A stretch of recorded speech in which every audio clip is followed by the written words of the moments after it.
Assalamualaikum warahmatullahi wabarakatuh. Alhamdulillahirabbil alamin. Pada saat ini kita akan membahas tentang pemerintahan daerah. Jadi kalau kita membahas tentang pemerintahan daerah, memang Undang-Undang Dasar 1945 itu menganut dua pola pembagian kekuasaan negara ya. Ada pembagian kekuasaan negara secara horizontal dan ada secara vertikal. Maksudnya bahwa berdasarkan pasal 1 Undang-Undang Dasar 1945 menentukan negara Indonesia adalah negara kesatuan yang berbentuk republik. Jadi ketentuan pasal 1 ini memang adalah merupakan suatu kenyataan bahwa memang pendiri negara ini itu telah memilih atau menentukan pilihan bahwa negara Indonesia diproklamasikan itu pada tanggal 17 sebagai negara kesatuan.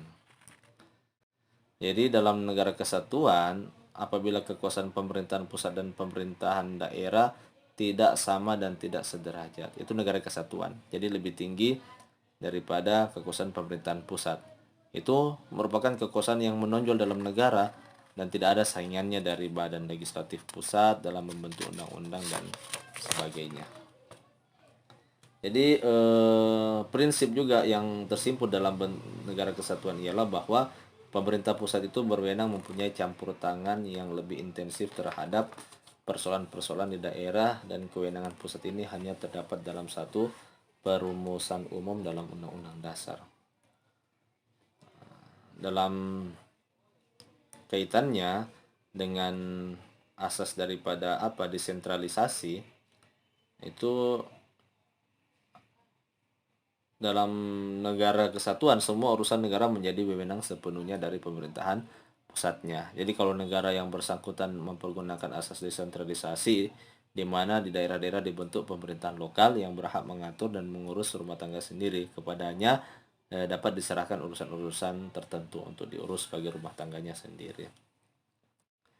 Jadi pilihan pendiri negara atas bentuk negara kesatuan memang membawa konsekuensi bahwa Indonesia tidak mempunyai daerah dalam lingkungannya yang bersifat stat atau juga bersifat daripada negara di dalam negara.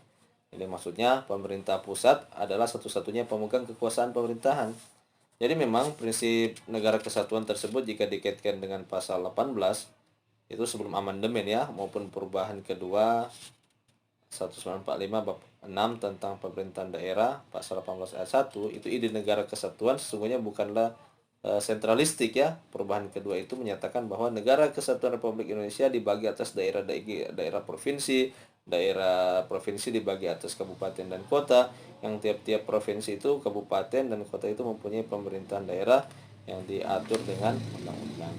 Nah, dengan rumusan tersebut kita bisa melihat, jadi melalui interpretasi gramatikal menurut bahasa memang diketahui bahwa pembagian satuan-satuan pemerintahan daerah dalam negara kesatuan, dalam hal ini negara kesatuan Republik Indonesia yang disingkat NKRI, itu tersebut tersusun secara bertingkat. Jadi maksudnya secara hierarki antara daerah, provinsi dan kota. Jadi masing-masing pemerintahan daerah itu tersebut itu selanjutnya mengatur dan mengurus urusan pemerintahannya sendiri menurut asas otonomi dan tugas pembantuan.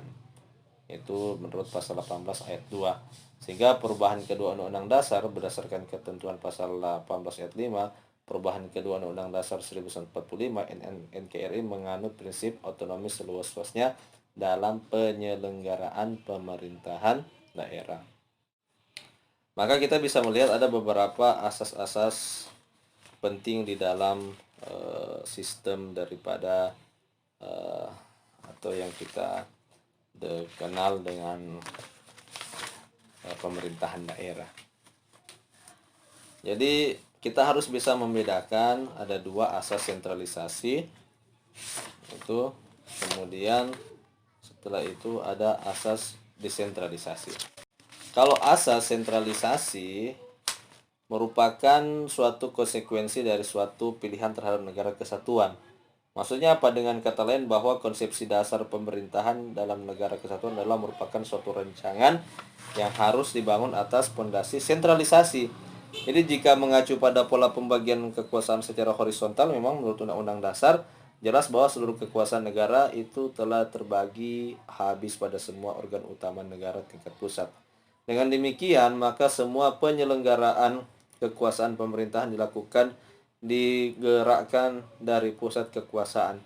Sebagaimana dapat dipahami bahwa dalam sistem sentralisasi, semua kewenangan ada pada pemerintah pusat.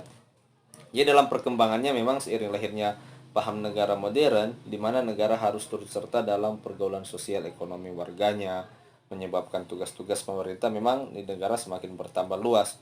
Jadi model pemerintahan sentralistik ini dengan beban tugas pemerintahan yang semakin luas dapat dilaksanakan secara maksimal oleh pemerintah pusat. Jadi dalam suatu wilayah yang sangat luas seperti Indonesia.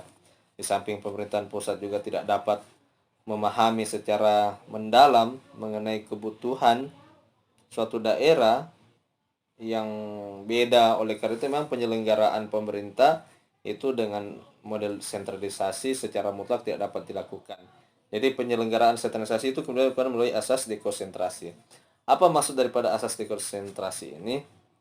Jadi asas dekonsentrasi adalah penugasan kepada pejabat atau dinas-dinas yang mempunyai hubungan hierarki dalam satu badan pemerintahan untuk mengurus tugas-tugas tertentu yang disertai hak untuk mengatur dan membuat keputusan dalam masalah-masalah tertentu. Jadi pertanggungjawaban terakhir tetap pada badan pemerintahan yang bersangkutan.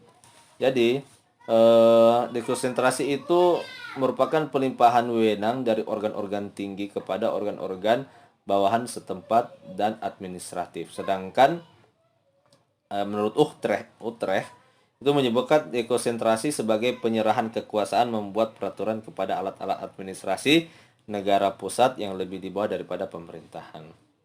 Jadi kalau kita bisa melihat memang dekonsentrasi itu dilaksanakan untuk memudahkan tugas-tugas pemerintah pusat yang diselenggarakan di daerah. Jadi dekonsentrasi menurut Bagirmanan juga itu adalah unsur sentralisasi karena semata-mata dalam dekonsentrasi itu adalah dalam ilmu hukum terletak dalam lingkungan hukum administrasi negara. Kemudian berkaitan dengan asas dekonsentrasi, persoalan kemudian yang timbul dalam dekonsentrasi itu adalah figur kewenangan yang dimiliki oleh organ pusat yang ada di daerah. Apakah organ pusat yang ada di daerah itu bertindak berdasarkan delegasi atau delegasi wewenang, mandat ataukah atribusi daripada wewenang? Kita harus memahami memang beberapa istilah ya, beberapa perbedaan antara delegasi dan mandat. Jadi kalau delegasi itu menurut daripada Philippus M. Hadjon itu mengatakan bahwa delegasi diartikan sebagai penyerahan wewenang untuk membuat besluit atau oleh pejabat pemerintahan atau pejabat atau usaha negara kepada pihak lain dan wewenang tersebut menjadi tanggung jawab pihak yang lain tersebut. Jadi ketika pihak pusat memberikan tanggung jawab kepada pihak yang lain, maka pihak lain itu yang memiliki daripada tanggung jawab. Jadi ada beberapa syarat-syarat delegasi ya. Yang pertama, delegasi harus definitif. Artinya delegasi tidak dapat lagi menggunakan sendiri wewenang yang telah dilimpahkan itu. Kemudian delegasi harus berdasarkan ketentuan peraturan perundang-undangan. Jadi artinya apa? Delegasi hanya dimungkinkan kalau ada ketentuan untuk itu dalam peraturan perundang-undangan. Jadi yang ketiga, delegasi tidak kepada bawahan. Artinya dalam hubungan hierarki kepegawaian tidak diperkenalkan adanya delegasi. Jadi delegasi itu bukan kepada bawahan tapi kepada organ lain. Kemudian kewajiban memberi keterangan penjelasan. Artinya delegasi berwenang untuk meminta penjelasan tentang pelaksanaan wewenang tersebut. Kemudian setelah itu peraturan kebijakan. Artinya delegasi memberikan instruksi petunjuk tentang penggunaan wewenang tersebut. Jadi kalau kita melihat ketentuan daripada organ pemerintahan pusat yang dilaksanakan tugas pemerintahan di daerah itu bertindak tidak berdasarkan pada suatu delegasi wewenang karena organ pemerintahan pusat dengan organ pemerintahan pusat yang ada di daerah terdapat hubungan hierarki. Kemudian mandat. Kalau mandat itu merupakan suatu pelimpahan wewenang kepada bawahan. Jadi pelimpahan wewenang itu bermaksud memberi wewenang kepada bawahan untuk membuat keputusan atas nama penjabat atau usaha negara yang memberi mandat. Jadi keputusan itu merupakan keputusan pejabat tun yang memberi mandat. Dengan demikian, tanggung jawab dan tanggung gugat ada pada pemberi mandat. Jadi dalam mandat ini juga tidak ada sama sekali pengakuan kewenangan atau pengalih tangan kewenangan ya. Jadi berdasarkan daripada pengertian dekonsentrasi, jadi sebagai pelimpahan wewenang dari pemerintah, maka dengan pengertian yang demikian berarti wewenang yang dimiliki oleh organ pusat di daerah yang dilaksanakan tugas-tugas dekonsentrasi adalah bukan suatu mandat, nah tapi suatu daripada delegasi. Kemudian atribusi. Kalau atribusi itu adalah suatu dekonsentrasi tidak terdapat pembentukan lembaga baru yang terpisah dari anggota atau organ pemerintah pusat. Jadi artinya dalam dekonsentrasi, tugas pembantuan, lembaga-lembaga yang melaksanakan tugas-tugas dekonsentrasi adalah merupakan unsur pemerintah pusat. Jadi pengaturan dekonsentrasi dengan demikian inherent dalam wewenang administrasi negara. Pengaturan dekonsentrasi baru menjadi wewenang pembentuk undang-undang apabila administrasi negara bermaksud mengalihkan wewenang ini pada badan-badan di luar administrasi negara yang bersangkutan. Jadi kalau kita lihat penjelasan-penjelasan di atas, memang kita ketahui bahwa penyelenggaraan pemerintahan dengan pola sentralisasi belum ada suatu pembagian wewenang pemerintahan antara pemerintah pusat dan pemerintahan daerah. Kemudian yang kedua itu asas desentralisasi. Nah, jadi desentralisasi itu pada dasarnya terjadi setelah adanya sentralisasi melalui asas dekonsentrasi. Jadi melalui asas dekonsentrasi itu tidak dapat melaksanakan tugas pemerintahan secara baik, dalam arti pemerintahan gagal dalam mewujudkan pemerintahan yang demokratis. Jadi suatu pemerintahan yang mampu mengakomodasi unsur-unsur yang bersifat kedaerahan berdasarkan aspirasi masyarakat daerah. Oleh karena itu, urusan pemerintahan yang merupakan wewenang pemerintah pusat sebagian harus diserahkan kepada organ-organ lain yang ada di daerah, pemerintah daerah, untuk diurus sebagai rumah tangganya. Jadi proses penyerahan sebagian urusan pemerintahan kepada daerah untuk menjadi urusan rumah tangganya, inilah yang disebut dengan desentralisasi.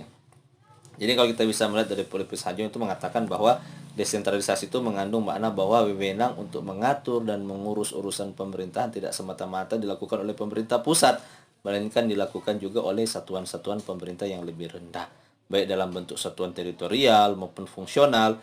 Jadi satuan-satuan pemerintahan yang lebih rendah dibiarkan mengatur mengurus sendiri sebagian urusan pemerintahan. Jadi kalau kita bisa melihat daripada desentralisasi ini, itu bahwa desentralisasi memang dan dekonsentrasi itu memiliki persamaan, namun terdapat perbedaan. Apa menjadi perbedaannya? Jadi penyelenggaraan dekonsentrasi dilaksanakan dalam suatu area hukum administrasi. Jadi sehingga antara organ pemerintahan yang ada di pusat dengan pemerintah yang menyelenggarakan dekonsentrasi di daerah terdapat suatu hubungan hierarki. Dalam hubungan yang demikian itu tidak ada suatu penyerahan wewenang.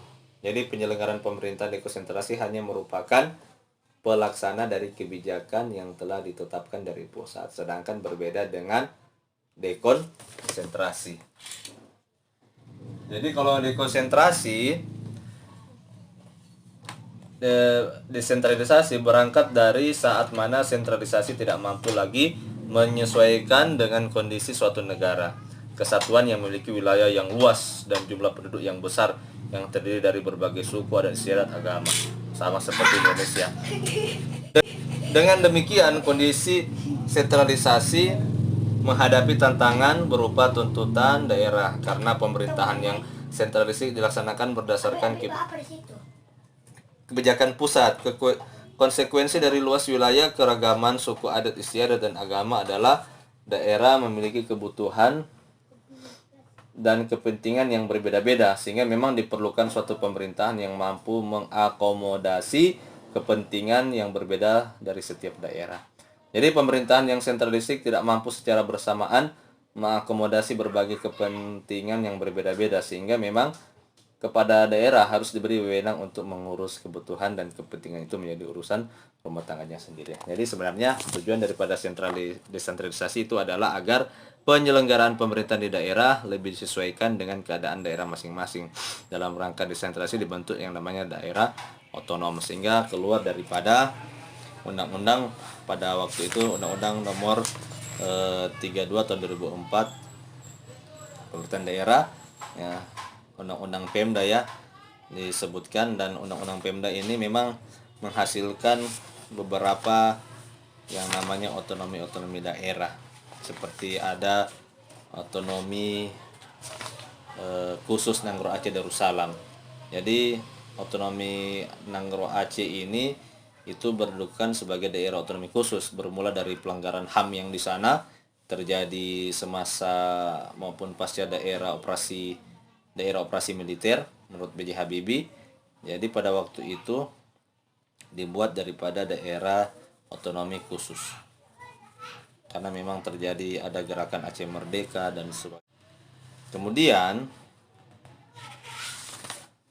ada juga otonomi khusus Papua. Jadi penetapan Provinsi Papua ini dengan status otonomi khusus berakar dari semangat memisahkan diri dari NKRI. Di samping praktek penyelenggaraan pemerintahan yang mengabaikan aspirasi masyarakat setempat, sentralistik, kekeliruan yang dilakukan penyelenggara negara tersebut telah menimbulkan konflik yang mengarah pada gejala terjadinya disintegrasi bangsa. Jadi memang pada kenyataannya ketetapan MPR RI apabila dikaitkan dengan pasal 18B Undang-Undang Dasar 1945 di samping mempunyai makna politis untuk meredam tuntutan pemisahan diri, sedangkan secara yuridis memang merupakan landasan lahirnya Undang-Undang Nomor 21 Tahun 2001 tentang otonomi khusus bagi Provinsi Papua, kalau disebut dengan Otsus. Jadi memang ada otonomi khusus yang berbeda. Begitu juga ada juga seperti daerah istimewa Yogyakarta, kemudian daerah DKI Jakarta itu berbeda. Kemudian dalam kepala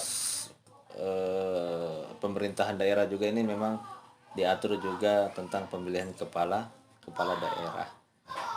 Nah, memang kalau pemilihan kepala daerah kita bisa memahami bahwa pada pasal 18 ayat 4 itu menyatakan bahwa gubernur, bupati, dan wali kota masing-masing sebagai kepala daerah provinsi, kabupaten, dan kota dipilih secara demokratis. Memang kata-kata demokratis ini itu bermakna bahwa bisa dipilih, ada yang namanya demokrasi langsung, ada juga yang namanya demokrasi perwakilan. Tetapi pada intinya bahwa kita harus memahami asas-asas penting tentang pemerintahan daerah seperti sentralisasi, desentralisasi, dan sebagainya, sehingga kita mana tugas pembantuan dekonsentrasi, mana yang namanya desentralisasi, mana yang namanya mandat, ada yang namanya delegasi dan atribusi.